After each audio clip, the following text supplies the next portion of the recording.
Yo, RX back with another recap of UFC Vegas 73 Dern versus Hill. It was a surprisingly great card. Like, it was really fucking good, actually. And other than, like, joking or anything, like, this is probably one of the best fight nights of the year.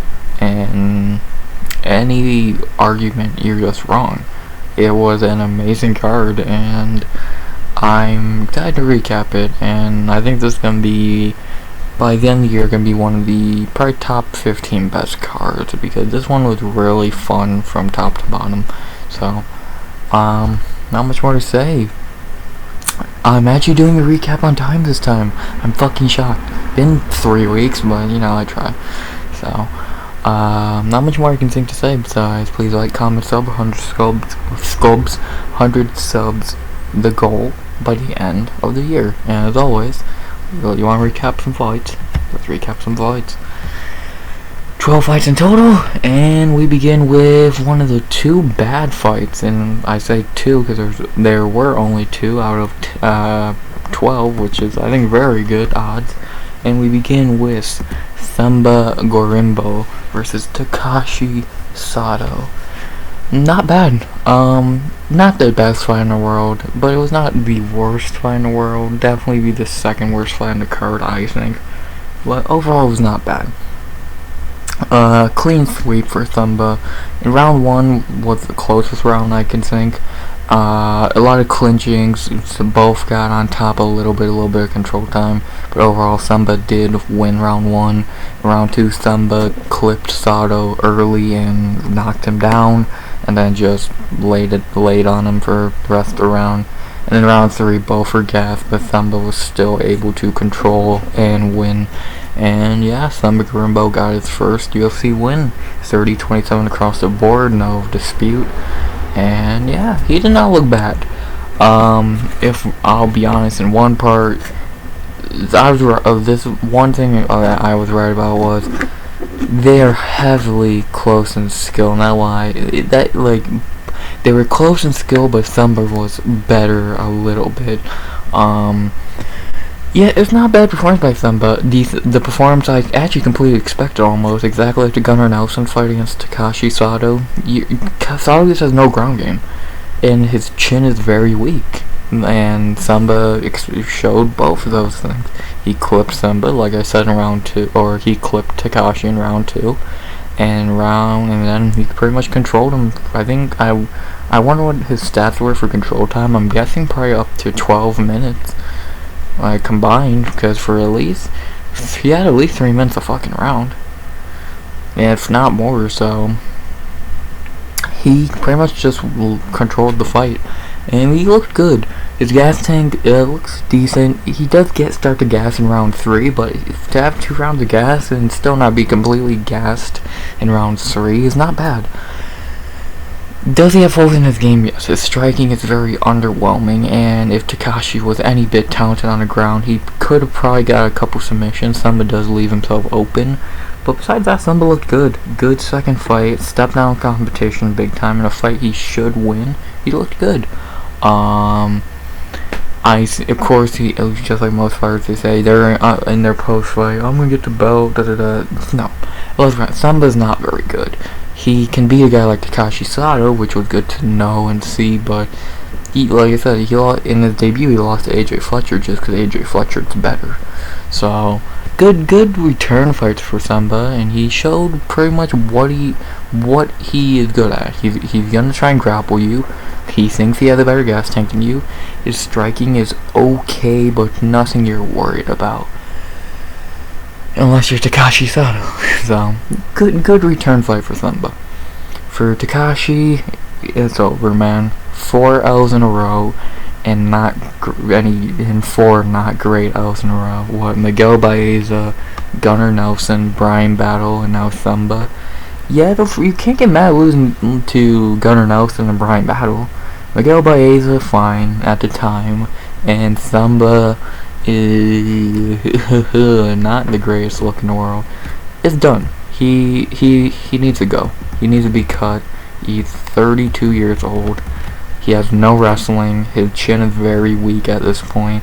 And I think he'd be better off going to a PFL, Bellator, fucking one, somewhere like that, or just go and do kickboxing, something like that. Cause he can strike to a point, but it's like that. His chin is very soft. It's very breakable at this point. Has been broken a good amount of times by now, and it's clear to see that. So, not much you can say about Takashi in this one. Yeah. That's pretty much really it. Excuse me. My bad. Yeah, that's pretty much all I can really say about this fight. To finish it off by saying, who should they fight next? For Themba, to beat a guy he should be beating, this should get him a decent fight. To see, like, welterweight is a very deep division, so you could probably find someone good for him. Like, you could either give him someone about the same skill level as him again, or you can give him you could really feed him to someone again. Who could he fight?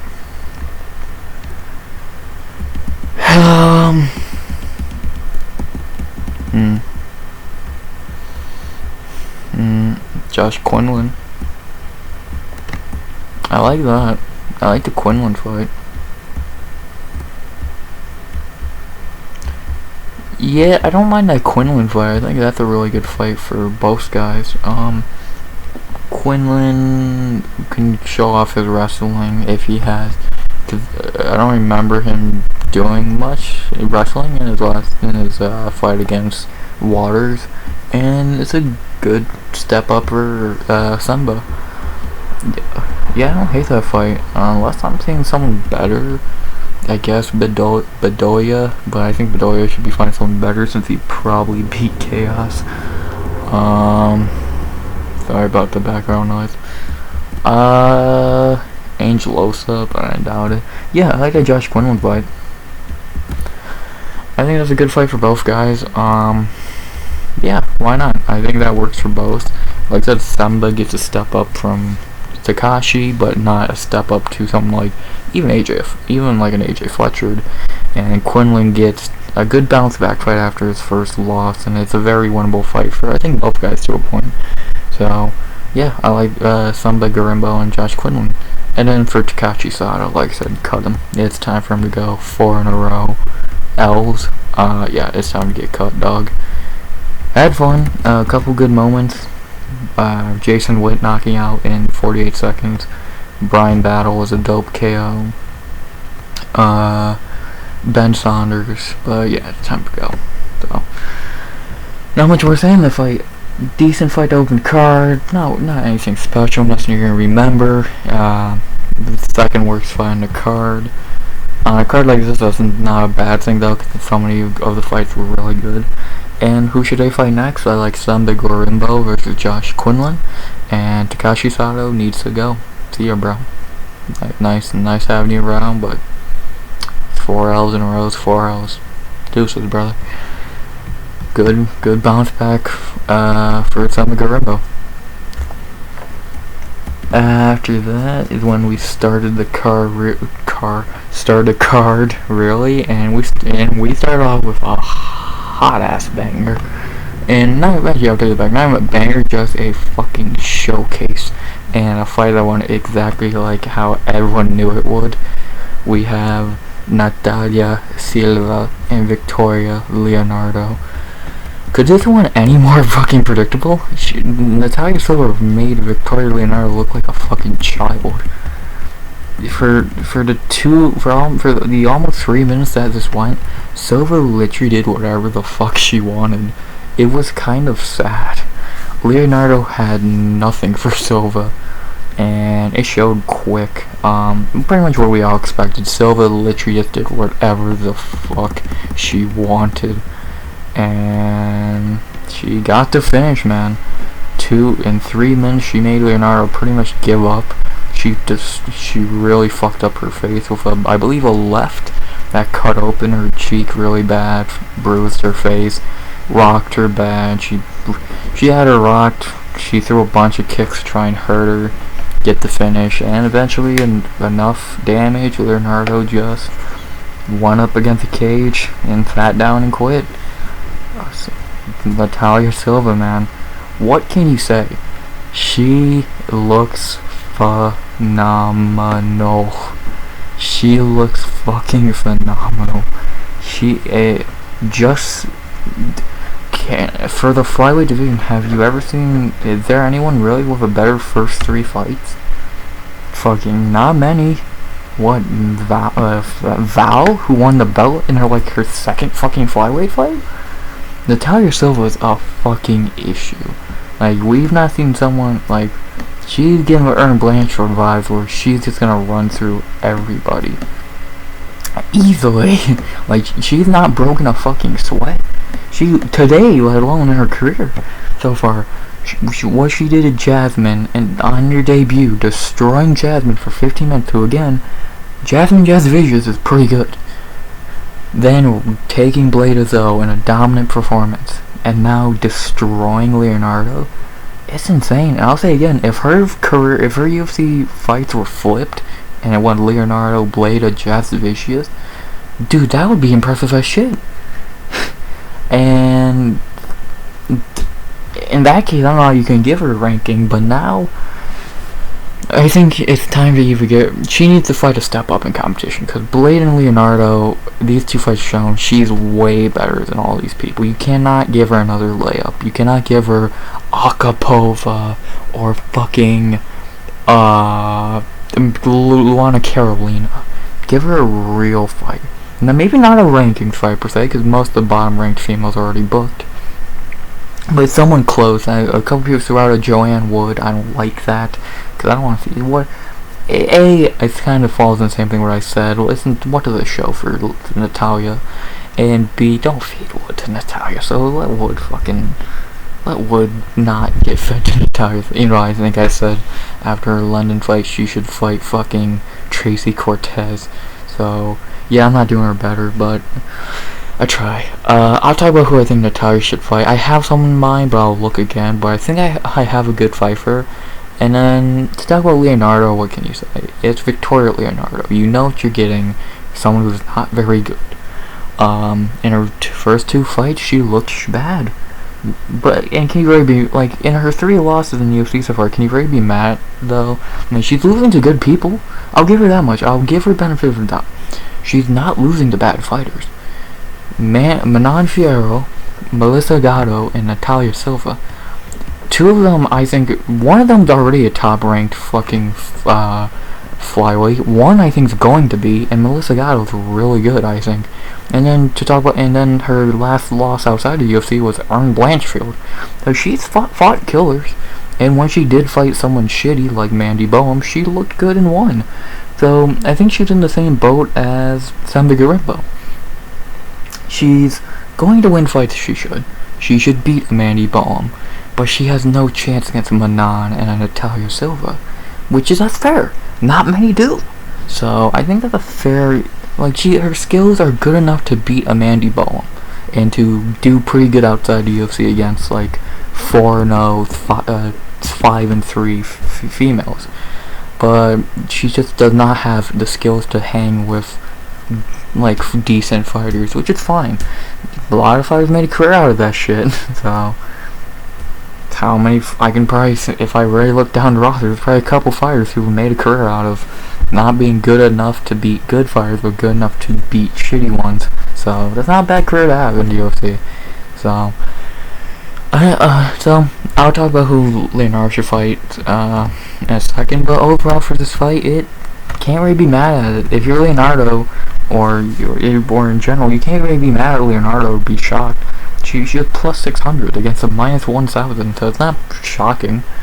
So if she's a Ferreira or something, got beat like that, then yeah, that's a bad look. But against a dog, a fucking future contender, it seems like, in Leonardo and Silva, what can you say? She's a fucking issue for the division, and I'm so hyped to see Natália fight again. For Leonardo, heal up, probably fight again late this year and early next year. So now let's talk about who they should fight next. I have one person on the tip of my tongue for Natália Silva. I'm not going to say him yet, because I want to look over. I have not really looked over the unranked flyweights right now, because all I did was look at the rankings right after a fight. But if I don't find anyone better, I think the fight I got's pretty good, to be honest, and it would get her into the rankings if she did win, which I think she would win. Let's see. I'm really trying to think who you could give her. Like, again, like I said, giving her a fucking Courtney Casey, fucking Maria Akapova, Antonina Shevchenko, JJ Aldridge. It would be kind of a waste of time. Give her a legit fight. You know, I don't hate this fight I have in mind. Andrea Lee, two fight losing streak, ranked I believe 13th, and has no fight right now. The only other fight for Andrea Lee I could see is Casey O'Neill, but I would rather see Casey O'Neill maybe fight via Araujo, or maybe even Tracy Cortez. So I don't hate the fucking. I like Natália Silva and Andrea Lee. That, or I guess you can say JJ Aldridge, but I don't know what that really does for Natália. Yeah, she beat someone who's decent, but I just really don't see what it does for her. I'd rather see her just get in the rankings. Or if these first 3 fights have proven she's rankings ready, I don't know what the fuck will. A domination of someone who's fighting for a ranking in 3 weeks in Jasovicius, a spinning heel kick against Bleda, and a 3-minute ass beating against Leonardo. If this hasn't told you she's ready for rankings, nothing fucking will. So I like the idea of her against Andrea Lee. I think that's a good fight, good test for Silva. Step up against a veteran coming off of a win. Let's she beat Macy Barber. Let's not lie to ourselves. And it'd be interesting. I think it'd be pretty interesting. To talk about Victoria Leonardo, I don't think you cut her. Yeah, she had 1-3 in her last 4, and 2-5 in her last 2-3 in her last 5. But I don't think she's cut worthy yet. If he loses again, you can start talking about that. But I think you could probably give her someone like maybe a fucking Courtney Casey, or Juliana Miller is always an option. Feed her to Juliana, most likely feed her. You can't really trust Juliana Miller. Yeah, you pretty much can feed her to someone. Yeah, fucking Brogan Walker. You know, Leonardo might win that fight, to be honest. Hannah Goldie, someone like that, I think would make a lot of sense. So yeah, just feed her to someone. For right now, I'll say Brogan Walker. Why not? I think that's an interesting one. So we'll go with that. Brogan Walker. I don't remember who I said Brogan should fight last couple weeks back, so I'll just say Leonardo. So I'm guessing whatever I said for Brogan is already booked, or I think this fight would probably be better. So yeah, overall, Natália Silva's a fucking beast and should start getting a higher step in competition, because if you give her another layup, if you give her fucking Akapova or fucking Antonina Shevchenko, it's like, fucking why? Give her Andrea Lee. I think that's a fun fight. I don't think Lee wins, and I think Silva does Silva shit. But I think it's actually a fight you can say it does something for Silva. It started beating up fucking Akapova, etc. So Natália Silva and Andrea Lee, I think it's a banger. And for Victoria Leonardo, I guess Brogan Walker, if you got no one to feed her to. So yeah, overall, Silva's a beast, man, and she got fucking robbed of a bonus, which I'll talk about later. But yeah, she got fucking robbed of a bonus. So, good fight. Good performance. After that, we had to lightweight for a fight that was shockingly pretty good, and shockingly showed some interesting developments in the fighters game, as we have Chase Hooper versus Nick Fiore. Wow, Chase Hooper looked phenomenal. 155 Hooper looked amazing. His striking looked really good. Well, his striking looked more fluent and not fucking just he's throwing what he knows. Of course, Ferreira knows grappling's amazing. That's fucking self-explanatory by now. Excuse me. So, yeah, 155 Hooper looks great for 3 rounds. In round 1 and 2, he was piecing up Fiore. In round 1, he had him hurt bad, and going into the second. And in the second, same thing, he pieced him up. He was out grappling him, and in round 3, he was just surviving and still won the round. Overall, Chase looked great. Like I said, if he can actually get some decent enough striking, he can actually be. I'm not saying a problem, but I think he'd be a decently. I could see him winning some fights a lot of people wouldn't. He's not bad. Like the thing with Chase is he's never been a bad fighter. He's just not had time to develop his skills. I still think he is the Raw Rosas 1.0. Got into UFC too quick. And was only a grappler when he first got in. Now he's learning how to strike.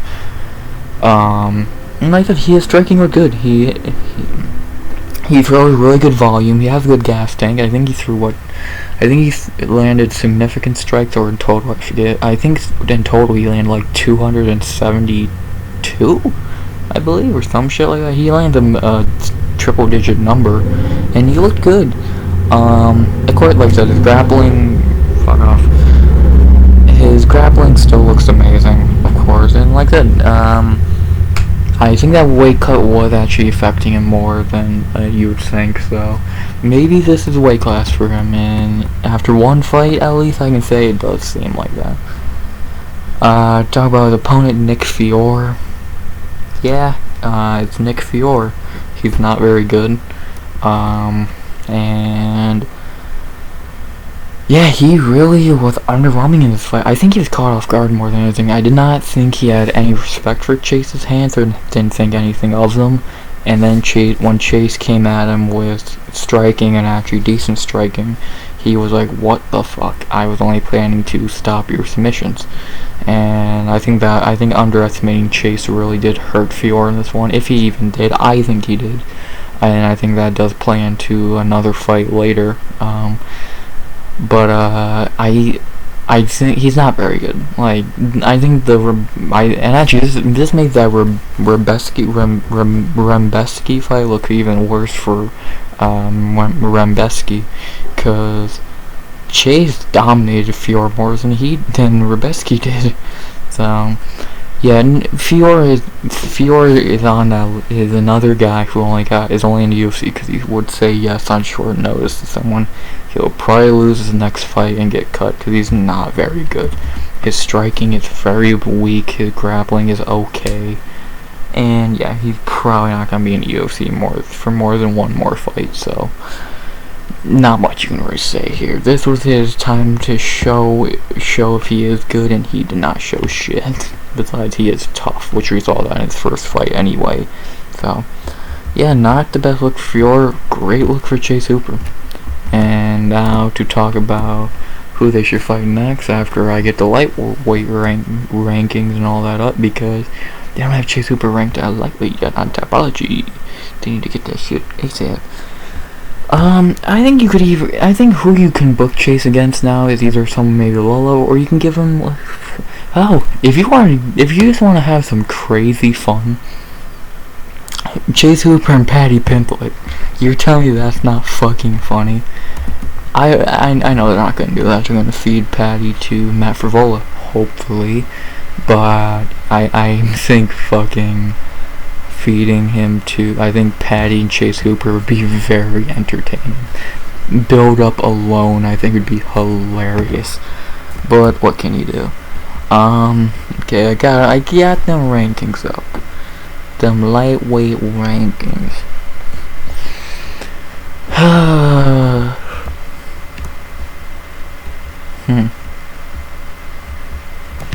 One name has jumped out at me already, and I might go with him unless I find someone else. But one interesting name, another grappler, very decent grappler, but due to probably is a shittier striker than Chase Hooper, which should say a lot. Jordan Levitt would be very entertaining too, but I don't think that one either. Okay, yeah, Claudio Puelles. Yeah, I think that'd be very interesting. Claudio Puelles and Chase Hooper. Puelles, a grappler himself, as we saw in the hooker fight. That's the only thing he knows how to do. And I think this would be a very interesting fight to see these two grapple. If it even did turn into a grappling match, if it stayed on the feet, I probably would honestly take Chase Hooper after today. I think this would be a really good fight. Chase and Claudio, I think it'd be very interesting, because Claudio is 5'10" and has a decently sized reach. What is Chase? I think Chase is about the same. Chase is 6'1". Wow, no way Paul is that fucking short. I think that'd be interesting. I really like that idea of Chase and Claudio. And Claudio's not booked for a fight right now, I don't believe. No, but I would like to see that fight. I think Claudio and Chase is very intriguing, and I think that'd be fun. To go over to Nick Fiore, who can he fight? You feed him to someone. Like, I'm just gonna keep it 100 with you. You're gonna feed him to someone. Who? I don't know, but just feed him. Let me look at who. If he's gonna get cut out for his next fight, because he's probably gonna lose, at least get something out of him losing. Maybe someone debuting, or fucking give him to someone who needs a win. So maybe fuck Maheshate after today. Fuck. Maheshate, Sam Peterson. Fuck it, let's go Sam Patterson. The guy who Johan Ashmos killed, pretty much. So yeah, do that fight. Nick Fiore and Sam Peterson, whatever his fucking name is. Yeah, do that. I don't give a fuck. Chase Hooper and that dude would be fucking weird. But no, I like the two fights I got here. So overall, good fight. Chase looked very impressive. Shockingly looked impressive. And for Fiore, it was Nick Fiore.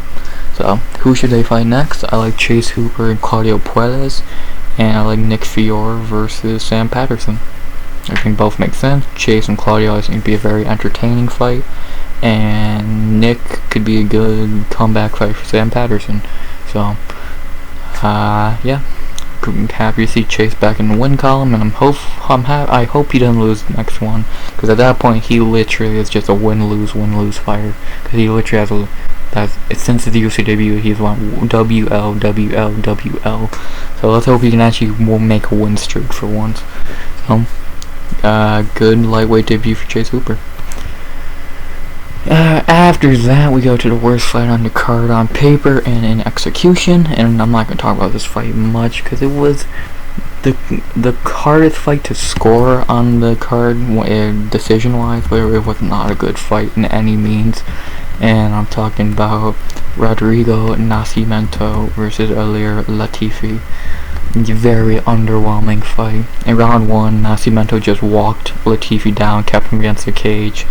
Won round 1. In round 2, Latifi I think he got hurt a little bit early, but then in later, about I think 90 seconds left ish, he got a nice takedown, got on top, and won the second. It was 1-1 going into the third, and it was a close round. Nascimento rocked Latifi bad early in the round, but then Latifi did end on some nice ground, a little bit of a couple, like I think 1 or 2 takedown, and did end on top. So round 2 was razor close, could have went either way. It was a split decision that went to Nascimento. I scored for Latifi, but either way, I don't think you're wrong. And it was a underwhelming fight. It was a close fight, but it's a very underwhelming fight, I think. Like I said, on paper, it was the worst fight on the card, and in execution, it was also. So, and all this told me that Nascimento's not good. Like, his striking is very and his grappling is not good. And all it told me about Latifi is he is fucking old and probably should retire already. The dude can still fight, but man, he's not very fucking good anymore. Like, he should fucking retire, but he's not gonna, so what the fuck ever. Who should they fight next? Rodrigo Nascimento, 2 wins in a row now against two. I guess he beat, who the fuck was it? He beat fucking fuck, who was it? It was someone shitty. Fucking Tanner Bozer, yeah. Bozer and then Latifi. Yeah, they're not the greatest wins ever. They are wins, but man, they were not impressive wins by any means. And now, who does he fight next?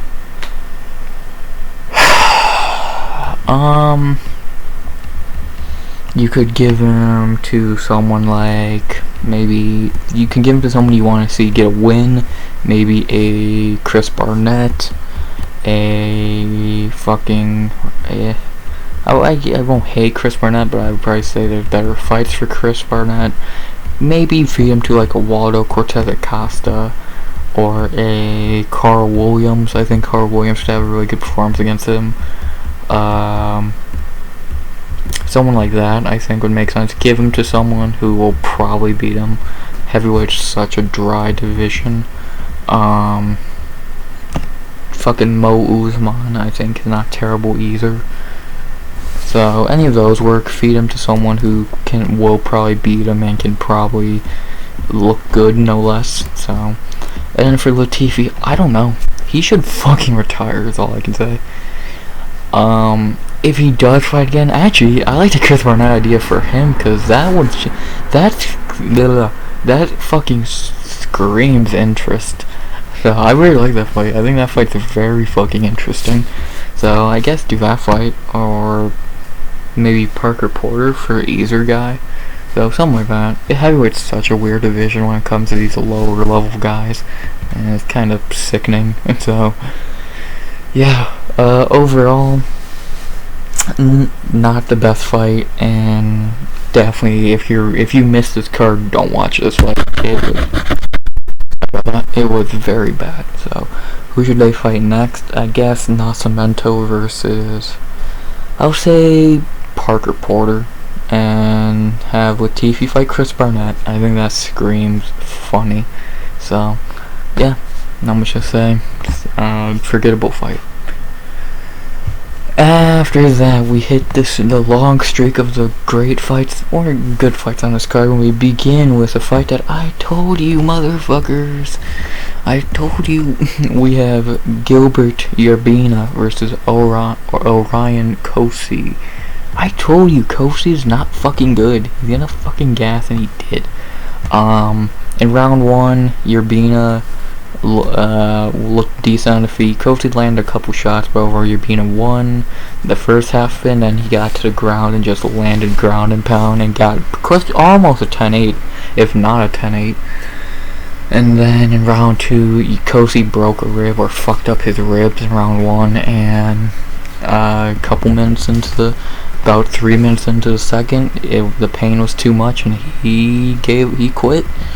Same thing as Leonardo, just quit pretty much. And Gilbert Urbina gets his first win and looked good, man. Underdog, I told you all, Cosce ain't good. He just ain't fucking good. And the lazy bitch missed weight for the second fight in a row. He might get fucking cut, as he probably should. Yeah, man, Urbina looked fantastic. His first fight at welterweight, and he looked great. In round 1, his grappling looked good. In round 2, his striking looked good. Dude looked great. And again, I think I remember, yeah, he lost that battle fight, but from what I remember, he dominated battle early, but he gassed because he did come in on short notice. So, but Urbina looked good, like really fucking good today, and I think it's a very interesting performance. Again, Cosce is pretty shitty, so beating Cosce right doesn't say much. But overall, I don't think that it's the worst one in the world. Excuse me. he looked good too. Like I said, he looked really good, getting a 10-8 almost, if not a 10-8 in round 1. And then the body shot finish in round 2, it was a good look, man. He looked pretty good. And then for Cosce, just shitty. With him and just like his brother, they're fucking garbage. Nothing more to say. So, yeah, not much I can say about this fight. I told you, and Gilbert looked good. To talk about who they should fight next. Gilbert has some interesting fights. I gotta do that stupid fucking shit again. Give me about 10 minutes while I get the welterweight rankings up. Thank you. Yeah, Gilbert looked good, man. The welterweight debut as an underdog, breaking Cosce's fucking ribs and getting the finish. That's a good look. And again, you gotta remember, he was beating Brian Battle at the beginning of their fight, so I think that's another interesting thing to add. I don't think Gilbert's bad at all. I'm still questioning why he was such an underdog in this fight. Like, I know at some point in the week it was near even, but from the beginning of the week and the end, Cosce was at least a minus like 130, 150 favorite, and I really don't get why. He's not shown anything that good besides winning a round against Phil Rowe.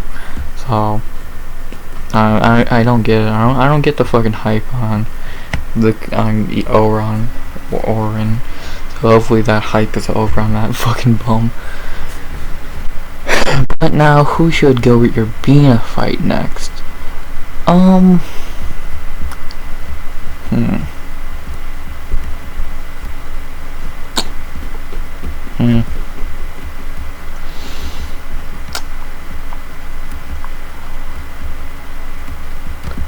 That a couple name or two that popped off the screen.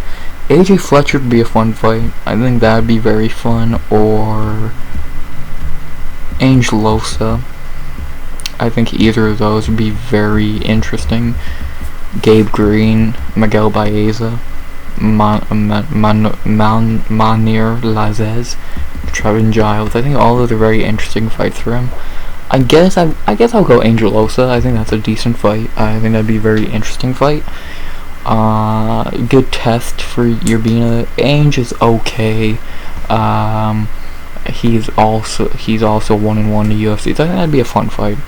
And then for Cosce, ooh.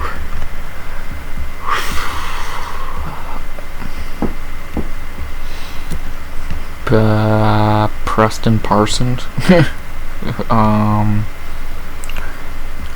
Parsons or shit. God. Yeah, I guess like a Preston Parsons. Or actually, give him let fucking Yasuko Kinoshita get back in the winning column on his bitch ass. Yeah, do that fight. Or give him to Billy Goff. I want like any of those work. Feed him to someone who's actually fucking good again. So we'll say I want to see Billy Goff fight already. So we'll say Billy Goff. So overall, not the best fight in the world, but Urbina looked good. Good underdog. And yeah, who should they fight next? I like Gilbert Urbina versus Angelosa. I think it'd be fun. And Orion Cosce versus, we'll say, Billy Goff. I like to say Billy Goff get in the UFC early and get a win. So overall, good return for Urbina. Not a second good like return fight for someone. So yeah, good win for Urbina. After that, a fight I'm not going to talk much about because it was a pretty one-dimensional fight and not much happened. And it was a fight I was very hyped for, and it was a decent fight, but overall it was pretty bad game plan on one side. As we have Karolina Kowalkiewicz versus Vanessa Demopoulos. For 15 minutes, Karolina just was a better striker. I'm not sure what Demopoulos' game plan was. She seemed a little too confident in her striking. She should have probably went to the ground more. I don't know why she really wanted to strike with Karolina. I'm really disappointed in Vanessa's performance here because again, I'm not really sure what her game plan was here. I guess in your mind you could think you have a better striker, but I really don't get it. Like, if Vanessa would have came in with a smart game plan like she did for her last two fights against Fry and Oliveira, I think she would have won, but for some reason she came in there with a weird striking game plan until the third one she forced a takedown and barely got it. Actually, she pulled guard, my bad. And besides that, she just didn't look good. She got pieced up for 15 minutes and not a great showing after a nice 3-fight winning streak and borderline being close to the rankings. To lose like this, not a good look. I think she'll bounce back. She did seem to have a bad weight cut. She did miss weight by 2 pounds, and on the scales she looked shrunk, and it's like she looked drained of every drop of fucking water in her body. So, and again, she just came in for a very bad game plan. I don't know why she didn't do what has won her fights in the past. So, very bad game plan by Vanessa Demopoulos here. And for Karolina, what can you say? She just had the way better game plan. And not even, she actually didn't have a way better game plan. She just let Demopoulos play right into her game plan. And she, for 15 minutes, she just outstruck her. Why do anything else if you're the better striker? So, good one for Karolina, and I guess I'll actually say now she is back. Because I'm being fully cheering in 2022, you're not doing much. You're not saying much. Barely beating Gomez, who I don't think she beat. Not a good look. But now, a really good performance for 15 minutes against Vanessa. She's back. And 3 wins now. She can probably be fine for a ranking spot. So, yeah, overall not the best fight in the world, but it was fine. I think if Vanessa would have came in with a better game plan, it would have been a lot better fight. And I think she would have won, but I think she would have had a lot better of a fight. So, but now talk about who should they fight next. 37 years old, man. Karolina's looking good, and again, I don't know who you give her. I think Tabitha Ricci is already booked. Let's see, in the rankings, Angela Hill. I don't hate that. Luana Pinheiro, but I don't think Pinheiro's gonna want to fight down like that. She already fought Waterson a couple years ago.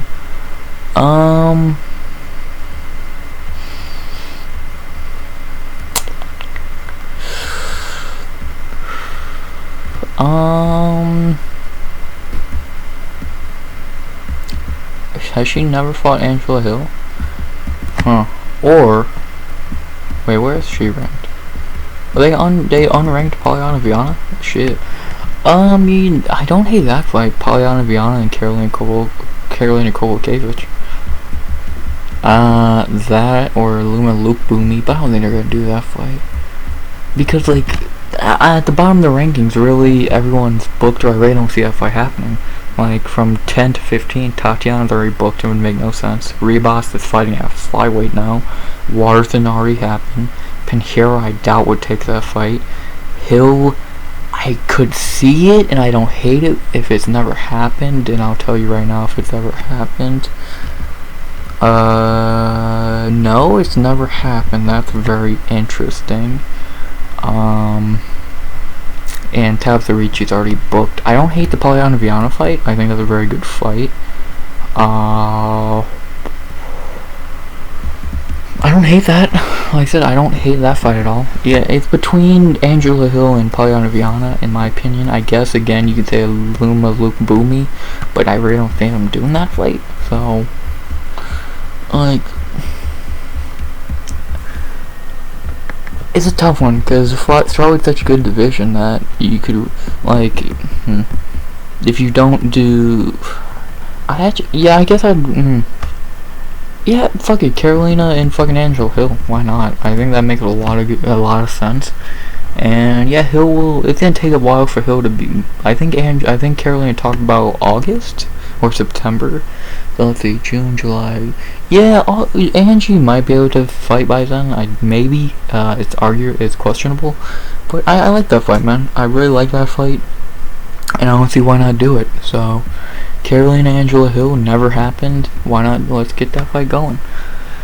And then for Vanessa. Not a great loss. And now back to the drawing board. Who can she fight?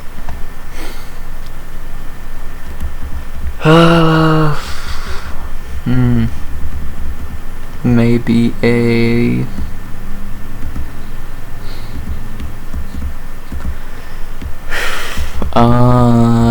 a Sam Hughes, a Corey McKenna, Pierre Rodriguez. Actually, I wouldn't mind her against Pierre Rodriguez. I think that would be, or Jessica Panay. One of those would be interesting, I think. So yeah, let's go Pierre Rodriguez. I think that's a fun fight, and it would be a very interesting fight. So let's go Vanessa and Pierre. So yeah, I like those two fights. So yeah, let's do those. So overall, not the best fight, not the best game plan by Vanessa. I think she'll bounce back though, and KK is back. And I think Karolina should fight Angela Hill. I think it makes a lot of sense. Let Hill heal up. End of the year, get Hill one more fight. Get Karolina another fight. And for Vanessa, I like her and Pierre Rodriguez. Both coming off bad losses. Let's have one come back with a bang. With a W. So, overall, good to see KK back. And now for the last prelim of a crazy fight. And a really fun fight between Viacheslav, Borshchev, and Maheshate. Good fight. Really good fight, and one fighter's value went back up. One is dropping bad. In round one is a very close round until about the end of the round when Borshchev clipped and hurt Maheshate bad. And took the round, and then round two, Slava just had Machate's number, dropping him once and then finishing him the second time with a vicious right hand to get the win in his first one in a while since the beginning of 2021. So yeah. The one bad thing about this fight, yeah, you can say Slava Claus is back, but we didn't see him, and we didn't see if he improved his one problem, his ground game. Like, he's a great striker, we already knew that, but can he fucking, like, the only ground game we saw was him stuff a takedown. A shitty takedown by Maheshate, who's not a wrestler. So, I want to see Slava in there with another wrestler to see if he's actually fixed his game plan, or fixed his wrestling, my bad. And if he actually has fixed his wrestling, then he could be a problem in this division, because he's really good. Like, 31 years old, very young into his career still, but he's really fucking good, and he has a good team at Team Alpha Male. He's really good. Just can he fix his giant hole in his game, his ground game? That's what we need to see be answered. And for Maheshate, I think he needs to fight at welterweight to begin. I'll start off by saying that. Second thing I'll say is he's not very good. Like, he's very bad.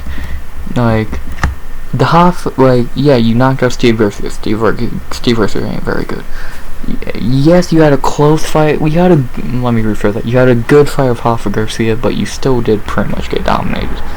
Now in this fight against a dude who had one eye because Maheshate poked him pretty badly, this is not a good look for fucking Maheshate, and I don't know how he's gonna bounce back from this, because this is a bad L. Not Borshchev in general, but overall, this is not a good look, and he got dominated badly. So I'm interested to see how he's gonna bounce back from this, because he needs to. If he loses his next one, it's gone for him, because that would be 3 in a row, and he probably loses again in another unimpressive fashion. So let's see if he can bounce back, man. But besides that, yeah, it was a fun fight. And who should they fight next? Both these guys. Borshchev, I don't think you throw him back into the Shark Tank with decent fighters, but I think you do give him someone decent. Who would be good for him to fight? Like, again, I'd like to see him against a wrestler or a grappler per se. But which or what grappler, I don't know.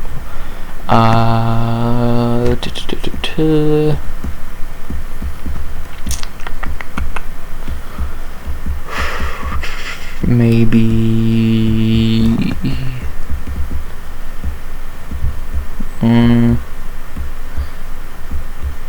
None of these fights are like, none of the fights, no fights are really calling my interest yet.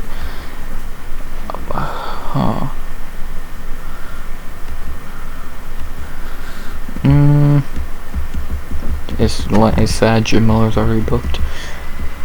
Clay Guida. Ooh, that's interesting. Ooh, Ignacio Bahamondes. Ooh, I know he's not a grappler, but fuck, that's a good fight. Oh, motherfucker, that's a good fight. Ooh. Greg Gillespie, if he ever fucking fights again. Marco Madsen would be interesting. I think that'd be a very intriguing fight, but I think that might be too quick for him. That Ignacio fight is interesting. I don't think they do it. I like that Clay Guida fight. I think Guida can really test him. I think Guida can really fucking test him.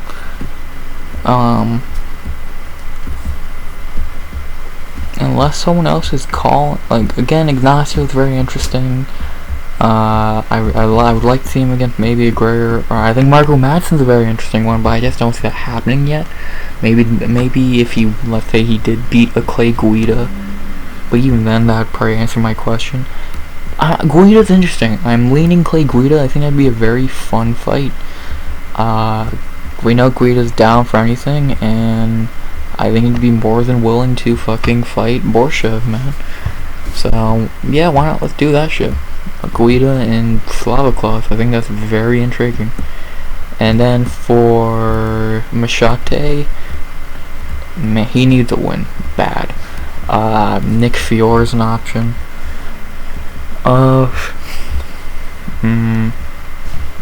Nick Fiore, fucking Trey Ogden.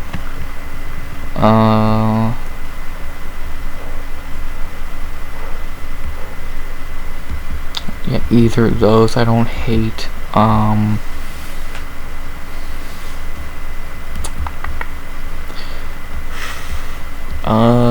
Who else is there?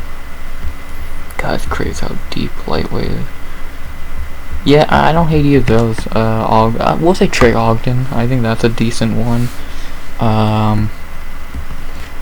Yeah, we'll go Trey Ogden. I think that'd be a guy who is not very good.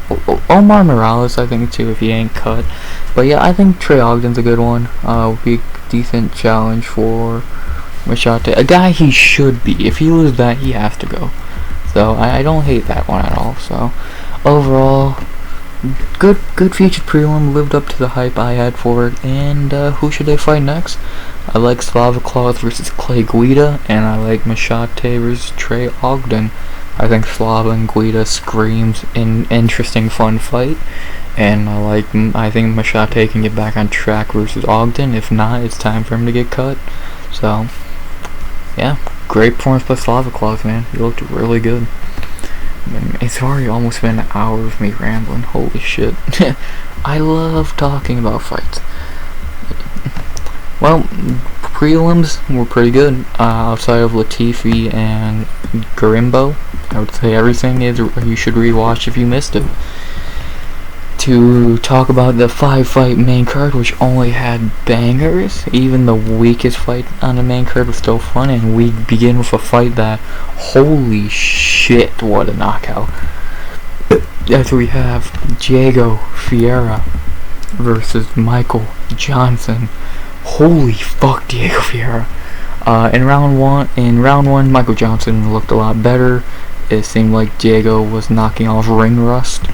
And in round 2, Johnson was still looking pretty good. He was still winning the round in the fight, I think, until the 148, 149 mark, when Diego Ferreira channeled his inner Josh Emmett and hit Michael Johnson with a fucking overhand right from hell, and sent Michael Johnson to sleep just like Josh Emmett did. Holy fuck. He sent him flying like 3 feet, might I add. Like, he hit him like in about the center of the octagon. He ended up by the fucking door. vicious shit by Diego Ferreira. He's back. He knocked off ring rust in the first round, and he said, "Fuck you." Boom. What a fucking knockout. One of the best knockouts of the year. The holy shit moment of the night. Cause that was vicious as fuck by Diego Ferreira. Like, that's a knockout you don't forget from this year. He's back, man. Diego Ferreira's back.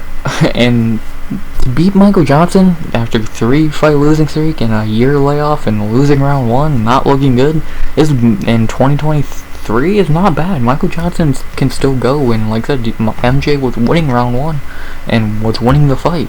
So to do that to him is fucking impressive. And mad respect to Diego, and I take back everything I said, man. He's not fucking around. He looked phenomenal. Well, no, I take it back. He looked shitty until that knockout, to be honest. So, but mad respect to him. It's good to see Diego back. If he keeps doing that shit, it's really good to see Diego back, because, wow. That's why he's a lightweight, that's why he's always been a lightweight, highly ranked, because he does shit like that. So, mad respect, and holy shit. Of course, and if you're wondering, of course the motherfucker got a bonus. Like, how does he not get a bonus after that shit? So, yeah, holy fuck is all you can really say after something like that. Wow. For Michael Johnson, MJ losing a fight he should probably win. And some things never fucking change, I swear to God. And like a fight he was winning no less, which probably burns even more. So, yeah, it's, at this point, are you really mad though? It's MJ. He's gonna win, he's gonna lose, what can you do? So, shit happens. Not much to say. And he was looking good. I think one thing you can hang your hat on, he did win round 1 and was looking good.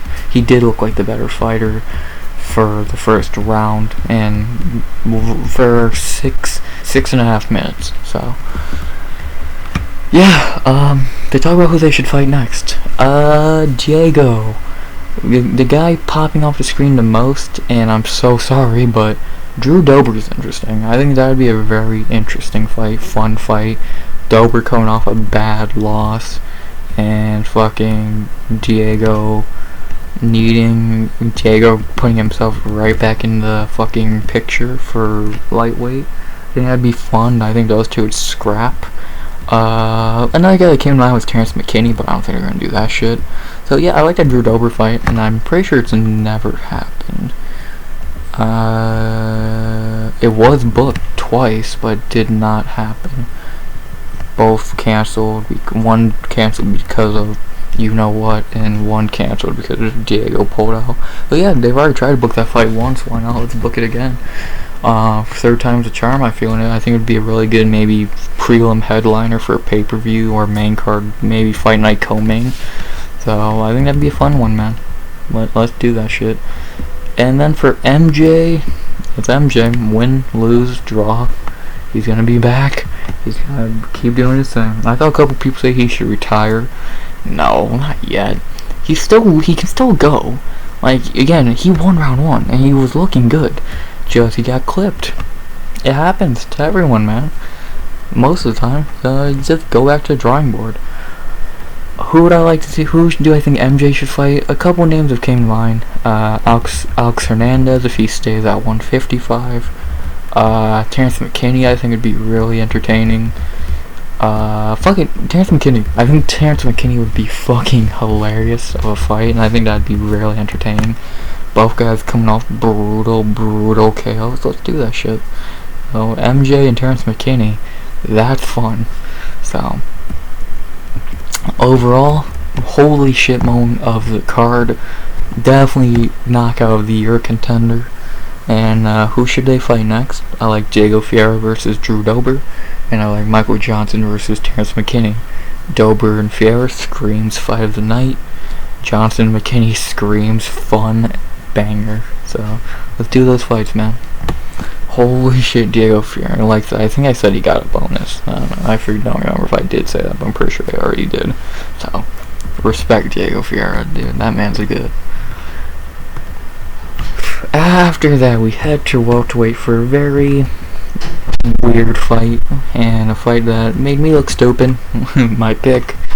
Well, I gotta stop making these long shots at welterweight. I just keep looking fucking stupid. As we have Joaquin Buckley versus Andre Fialho.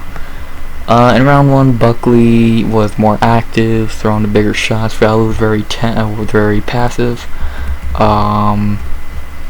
And in round 2, Fialho did throw a little more, but overall was still very passive until Buckley landed a vicious head kick and knocked Fialho out. Damn, that was vicious. I'm still not sold on Buckley, man. Until he does this shit consistently, I'm not sold on Buckley. Because how many times have we seen him have a highlight reel knockout and then suck ass? He did it against Jordan Wright and Impa, and then he lost to Alicio De Chirico. He had a great performance against fucking Duraev, and then loses to Chris Curtis. It's like, dude, what the fuck? Like, he's not a bad fighter, he just can't fight consistently.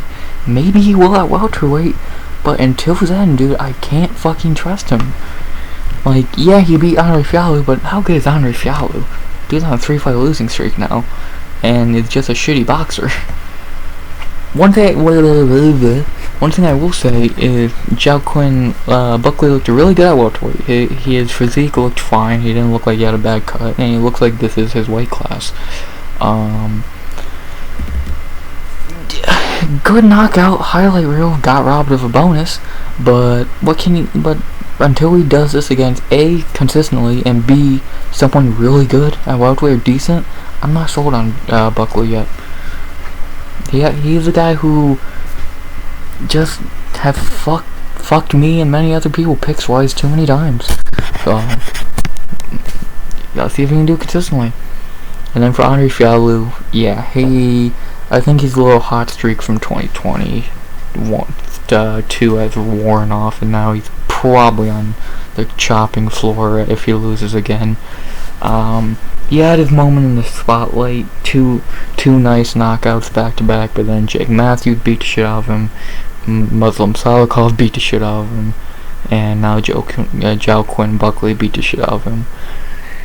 He needs a win bad, and I don't really know if he's gonna get it at welterweight, because we know welterweight's a row of murderers. So, good for Buckley though. Good win for Buckley, I guess. And who should he fight next? He's gonna get thrown right into the fucking Shark Tank of welterweight, because Fialho's still, I think, being like and we already know how good Buckley can be, so you're not gonna waste his time building him up with fights. So you throw him right into the tank, and who do you have him fight?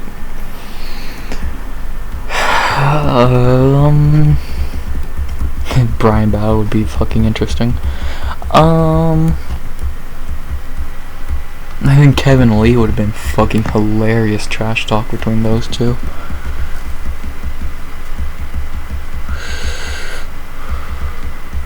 D-Rod? Nah. I wouldn't mind seeing him against Gunnar Nelson. I think that'd be interesting. I think I'm guaranteed Gunner's probably gonna get a fight booked, but I think him and Gunnar would be interesting as fuck. Chaos, Jeremiah Wells. That's a fun fight. Buckley and Wells. I don't think they train together. They do fight a lot alike, but I don't think they train together. He goes to Renzo Gracie. Where did Buckley go? I don't think it's fucking Gracie. I like that Jeremiah Wells fight. I think that's very fun. Besides that, I really don't see any other fight. Like, of course, like I said, D-Rod, Chaos, Gunnar Nelson, but I think Jeremiah Wells is a real interesting fight. I think that would be a real fun fight, so let's do that shit. Jeremiah Wells and Joaquin Buckley, fuck yeah. And then for Andre Fialho, who does he fight? He's gonna get a step down competition. Cause I will say one thing, in his losses, he's lost to decent fighters. Jake Matthews, Muslim Selikov, and Joaquin Buckley, but he needs a step down competition already. And who would that be?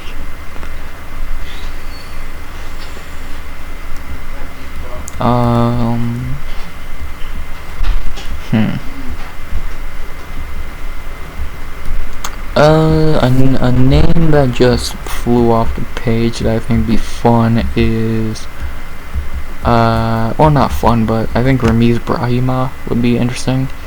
I forget who Ramiz was in the corner for, but I did see him tonight, and I don't think it was fucking Buckley. He's in a winner's corner, so who the fuck was he in the corner for? I don't remember. But yeah, I don't hate that fight. I think him and Ramiz Brahima a really good step down for Fialho. That or AJ Fletcher. I'll just bring his name up again. I think that'd be a good one for Fletcher to get himself up into higher echelon of the division. But I think I'm leaning with Ramiz Brahima. So let's do that fight. Overall, good welterweight debut for Buckley, but I need to see more from him first. And for Andre Fialho, yeah, he one more loss and he's gone back to XMMA. So I like, and who should they fight next? I like Buckley versus Jeremiah Wells. That screams banger. And I like Andre Fialho versus Ramiz Brahima. I think that screams could be interesting. So yeah, good debut for Buckley at welterweight. After that, 3 more fights. Not gonna talk much about this one because this fight's a lot like the other, like another fight from earlier. As we have Lupita Godinez versus Emily Ducote. This is pretty much just like the Karolina fight, just Ducote didn't come in with a bad game plan, just she had nothing for Lupi. For 15 minutes, Lupi was just a better striker. When Lupi's on her game, she's really good. I don't care what anyone says. I know I said that on Twitter, but she's mid, she's mad. Shut the fuck up. Lupi's really fucking good. When she's at her best, she's really good. And I think tonight she showed she was at her best, shockingly on short notice. Just if she can fight at her best or even close to her best consistently, I think she's gonna be a real issue. Just she needs to do that first. Getting this one against Ducote is a good win. Ducote, I think, is good. I know now 1-2 in the UFC on 2-fight losing streak is good, but I think this is a good bounce back fight for Lupi, and she didn't even lose her last fight. She just didn't have a good performance, so I think this is a really good bounce back performance for Lupi Godinez. He didn't even show her wrestling, which I think her wrestling is her really strong suit. The Kornelowski fight will show that. But she really didn't need to show her wrestling because, like I said, she was just a better striker than Ducote. So it was clear 29. It was a clear 30-27, I think. But Ducote did win round 3 on 2 scorecards. But either way, round 1 and 2 were clear Godinez. So excuse me, fuck. Lupi looked good. Not much you can say. Lupi, I think, Lupi's a very interesting fighter. If she can just fight consistently, I think she could. I think I said this in my breakdown, and I said it a second ago. If she can fight at her best consistently, she can be a top 15 to 10. I think. She's still very young. She's only 29. She's only had 13 fights now. She's gonna be her 14th in her next one. I think she's good. Am I too high on her? I don't think so. I think Lupi is really good. I think. And if let's just say in a work where she fought her best and for the next year or so, she fights her normal, let's say 2, 3, 4 times. I think we're talking about someone who's ranked. She's good. I think Lupi is a lot better than her record says. Mainly because she got robbed twice. She really should be fucking 12-1. Again, she got robbed against Panay and Karolina. But still, I think Lupi is very good, and I think a lot of people will see that over time. And I think this is a really good form to get back on track in a good performance category. So for Ducote, can you get mad at her 2 losses? No. And at least in her debut, she beat someone like Jessica Panay, who is not good, but she's not bad. She beat someone completely average. So she showed she can win against someone like that. Just Angela Hill, again, talent fades against her for some reason, and Godinez is really good. I'm not gonna say Ducote's bad or anything. She needs a win in her next fight though, and that's strawweight. If you need a win, that's a very hard thing to get sometimes, because that division's full of pretty good fighters.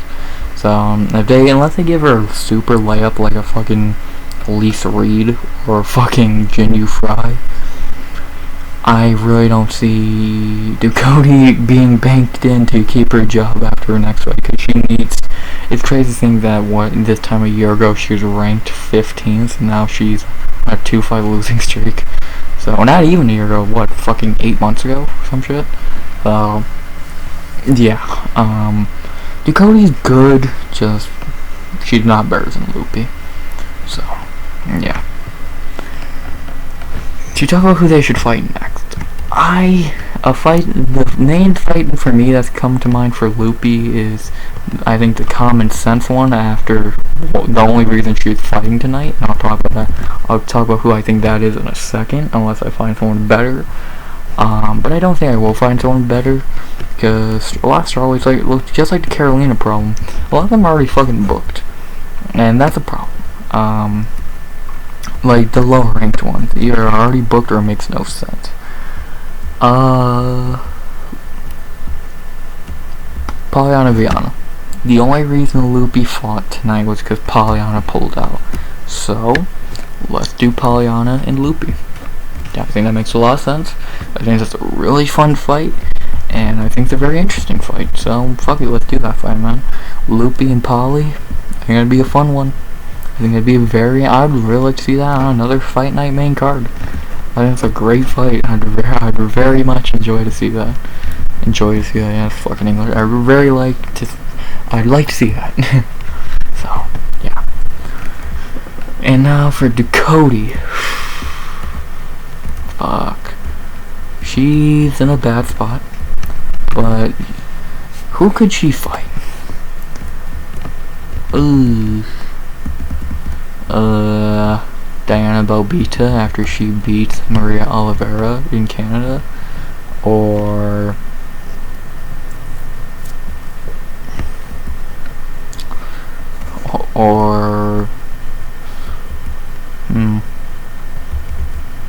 actually I wouldn't mind to see her against Bruna Brazil. Would be a good bounce back fight for Bruna.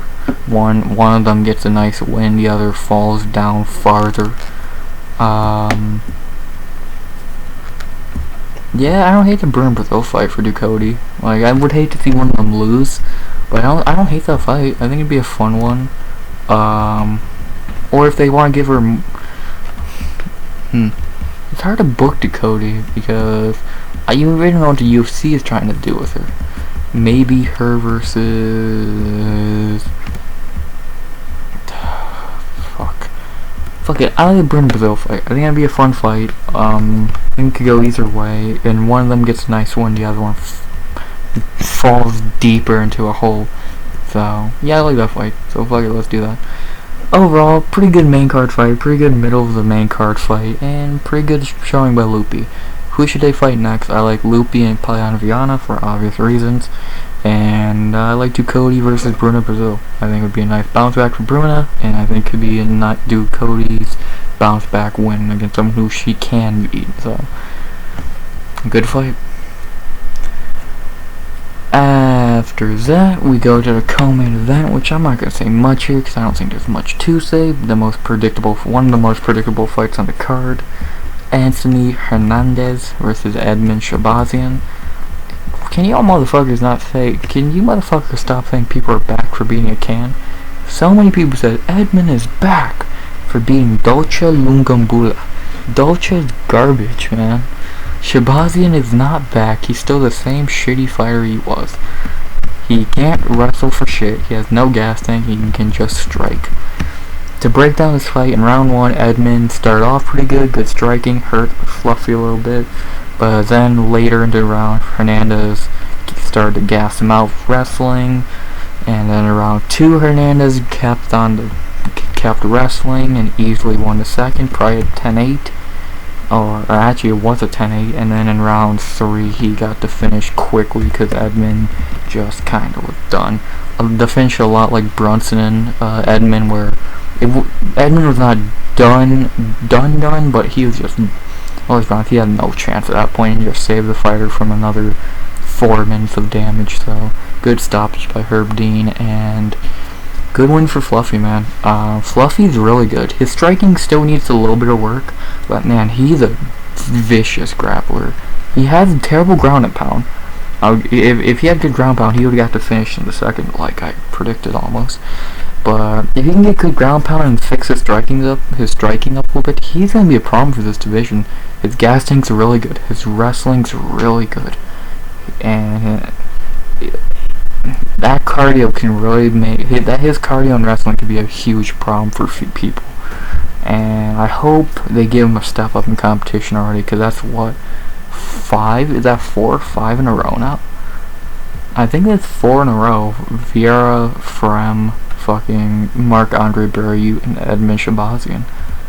Yeah, that's 4 in a row now, and the last, and his last in the UFC overall, he's fucking 5-2. And his last loss was in 2020 to Kevin Holland. So,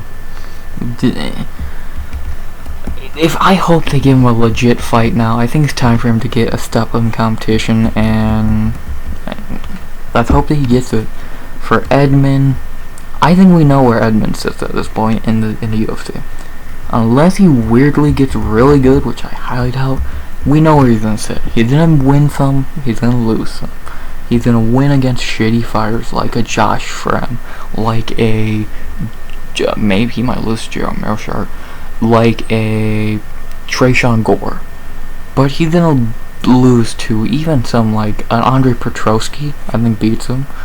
A fucking, actually I'm gonna look at him anyway. Like, I think Edmund has found his place as a good like middle, like who was I talking about earlier? Who was like that? Who's Victoria Leonardo? You'll win the ones you should, but you're gonna lose the ones you should. Let's be honest. He should have lost this fight, and he did. But let's say in the future he'll fight a fucking, let's say he can beat a guy like fucking in the future Phil Hawes, Ian Heinisch if he's Armin Petrosyan, Michael Olejniczak, Jacob Malkoun, Roman Kopylov. But then he's gonna lose to guys like even fucking Andre Petrosky, Albert Duraev, Chidi and Jokawani, fucking Bruno Ferreira, Joe Pyfer, Ikram Alshkarov, Gregory Rodriguez. So he's found his middle ground, I think. And unless he gets really good suddenly, which I doubt at this point, I don't see it happening. I don't see him changing. So yeah, to talk about who they should fight next. For Fluffy, it's time for him to get a real fight. Who? Sorry about that. Fuck. Really, no one in the rankings makes sense right now. The only guy who you can even make a small bit of a, like, everyone's booked or it's too high, like Jack Hermanson and Derek Brunson are too high. So maybe Fluffy versus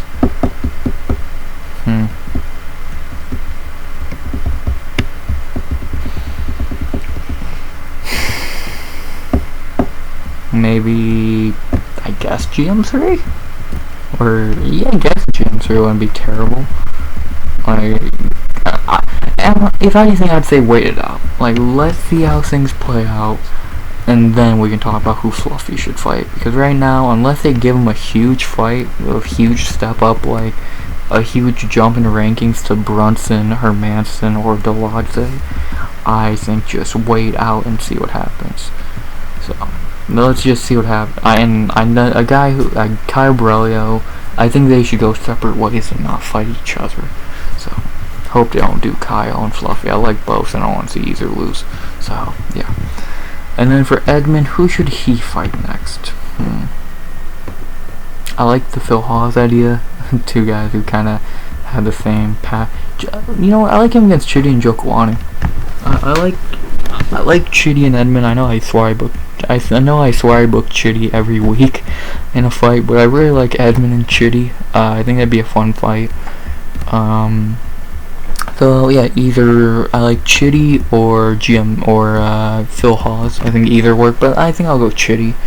So let's do that shit, bitch. So yeah, overall good showing by Fluffy in a co-main. And who should they fight next? Fluffy again. Let's see how shit plays out. And Edmund, I like him against Chitty and Joaquin.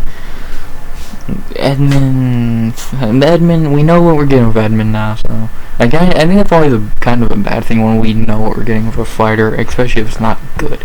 And Fluffy, if he can fix his holes, my god, that man's gonna be good. So, good point by Fluff. And speaking of good performance, what the fuck happened in the main event? To talk about the main event of the evening, fight of the night. Mackenzie Dern versus Angela Hill. Why was this fight amazing? Where the fuck did this Mackenzie Dern come from? Holy shit, Angela Hill is tough. Okay, to hit all three of those points. Fight of the night, amazing fight. Where the fuck? How? A fight that I thought was, I and everyone else on Earth thought was gonna be underwhelming. This fight was amazing. Dude, these two brawled early, and then later in the fight, Dern just fucking dominated. My second statement, where the fuck did this Dern come from? She showed, not amazing striking, but she showed good striking. Her hands looked good, she threw a perfectly timed knee on the feet that hurt Hill. And then, holy shit, Hill is tough. In round 3, her eye got fucking shut, or going into round 3, it was shut. And she fought for like 2-3 rounds with a shut eye, and just took punishment after damage after damage. Props to her for staying in this fight, cause she fucking took a beating. Like, Jesus Christ. Wow. To pretty much, go rewatch, if you missed this fight, go watch it, and to pretty much tell you the long and short of it, in round 1, Dern actually dropped Hill, kind of, sat her down and won round 1 and round 2, and actually round 1 was a 10-8 across, on all three, on 2 scorecards, or on 1 scorecard. And round 2 was Hill's best round. She did win round 2, did not get clipped as much, did good in the grappling. And in round 3, 4, and 5 was just Dern doing whatever she wanted. In round 3, she landed a beautiful knee that I don't know how did not knock out Hill. In round 4, she did her thing. In round 5, dominated. 49-44, 49-43. What the fuck? Where did this Mackenzie Dern come from, and where have you been your whole career? This Mackenzie Dern is a monster. If we could get this Mackenzie, if we get this Mackenzie Dern consistently, dude, she's gonna be a problem. Dude, her striking, it looked good. And I know grappling's great. Her striking just looked really good. That's what I wanted. That's what I've been asking for fucking 3 fights now. 3-4 fights. Improve your fucking striking. She did. And now look, she's actually fucking a problem. Like, holy shit. It's like fucking rocket science. Make yourself more difficult to beat, and you'll look better. No shit. Fuck. I'm happy for Dern. I'm happy she finally looked like a beast tonight. Like, fuck. Holy shit, what a performance. And then for Angela Hill, toughness is off the chart. And mad respect to her. Nothing more you can say about Angie. Mad respect to Angie. So, not much more you can say about her. She tough as nails, and gotta respect her for staying in there after. If you are getting 50-44, you know, yes, it looks terrible, but it still means you won in there and had a war. If win, lose, or draw, you won in there and had a fight, and she did. She had a fight. Maybe it might not have been a fight late, but in round 1, it was a fight. Dern came out like a bat out of hell, and mad respect to her. I'm happy for Dern, man. She looked phenomenal. She she deserves it, man. She deserves it. To talk about who they should fight next, Dern did call out Rose. Not gonna happen. A fight that I see that I think is interesting. Jessica Andrade. Coming off a bad KO loss to Jan. Dern is only ranked 3. She's ranked 8. Andrade is 5. Dern already beat Jandiroba, already lost to Rodriguez, but Rodriguez on a losing streak. I think they'll probably put Dern, they could put Dern up to 6, which I won't complain, and I think that fight makes a lot of sense. Because besides Andrade, who do you have Dern fight? Everyone under her, the only person who would have made sense under her is Tatiana Suarez, who just got booked against Jandiroba. And anyone above her, Lamo, she's booked, Jan, she already fought. Rose, I don't see the Rose fight happening. I think Rose is going to do something else. I don't know what that is. If she even fights again, because at this point, knowing Rose, I wouldn't be shocked if she retired. I doubt she does, but I just don't know what she's gonna do. And Carla Esparza is pregnant, so she ain't gonna fight. So I think Andrade just makes the most sense. It would be, and especially for Dern, wanting to see if her striking is actually what she says it is. I think that fight makes a lot of sense. It would be a good fight night main event or pay-per-view fight. So, unless Andrade fucking says she's a flyweight for her next fight, like she always do, just flip a fucking coin on what weight class she's fighting at. So, but if she's staying at strawweight for her next fight, then Dern. And then for Angela Hill, I said it earlier, her and Karolina Kowalkiewicz makes a lot of sense, I think, so let's do that. So, overall, amazing fight of the night. Dern looked amazing, Hill is tough as shit, and I like Dern versus Andrade, and I like Angela Hill versus Karolina Kowalkiewicz. So, overall, I know this video is long as shit. I'm sorry, but I'm not even trying to ramble long, I just do, so... yeah, that's what I have to say about UFC Vegas 73. Really good card. On picks, I went 7 of 12, 3 perfect, 470. And the bonuses were 5 of the night, Mackenzie Dern and Angela Hill. Performance of the night, Diego Ferreira and Viacheslav Borshchev. I agree with everything besides I think you should have gave out 2 more bonuses. Natália Silva and Joaquin Buckley. I heard Dana's gonna give Buckley some extra money, so pretty much he got a bonus, but I think Natália Silva not getting a bonus is a crime. But besides that, yeah, this card is really good. Some I want to add to recaps at the end, say if you are going to rewatch this card, if you missed it, what should you rewatch?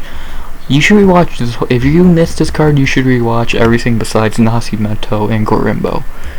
Everything else, you have 10 really good fights to watch. So, besides that, I think this is a really good card to go into a break. So, yeah. Hope you enjoyed the video. You will not hear from me next week. We don't have a card, so you'll hear from me in 2 weeks for a breakdown of UFC Vegas 74, Friday 1 p.m. EST. And then you'll hear from me for a recap in 2 weeks, Sunday 1 p.m. EST. So, yeah, Kai Kara France and Miro Bazzi. That card looks very underwhelming on paper, but could be good. And, yeah, so, hope you enjoyed the video. Tell me what you saw of the card, how you did on picks, bets, whatever. Tell me whatever. And, as always, 100 subs by the end of the year. Like, and as always, I don't know if I said 100 subs yet, but I'll say it again. Okay, I'll shut the fuck up. As always, RX.